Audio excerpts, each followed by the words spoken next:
পটুয়াখালীতে কলেজছাত্রী লামিয়া ধর্ষণ ও আত্মহত্যা প্ররোচনায় দোষীদের দৃষ্টান্তমূলক শাস্তির দাবিতে বরিশালে বিক্ষোভ সমাবেশ ও মানববন্ধন হয়েছে। সকালে নগরীর সদর রোডের অশ্বিনী কুমার হলের সামনে এই সমাবেশ অনুষ্ঠিত হয়।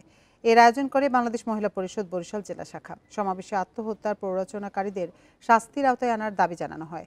বক্তারা অভিযোগ করেন, প্রথমে আছিয়া, পরে লামিয়া, এভাবে শাস্তি না হওয়ায় দেশে অপরাধ আরও বাড়ছে। যারা এই ধরনের ঘটনার সাথে জড়িত তাদের বিচারের দাবি জানান। লামিয়ার বিচারটা হয় না দেখেই কিন্তু এখন সেই নির্যাতন নিপীড়ন বেড়েই যাচ্ছে। তাই আমরা চাই এই লামিয়ার বিচারটা যাতে দ্রুত হয় সেই দৃষ্টি কামনা করছি। ফ্যাসিবাদ এবং স্বৈরাচারের বিরুদ্ধে লড়াই করলো যে লোকটা, তার মেয়েকে ধর্ষণ করলো এবং সেই ধর্ষণের বিচার না পেয়ে সে আত্মহত্যা করলো। এটা একটা নির্মম ঘটনা।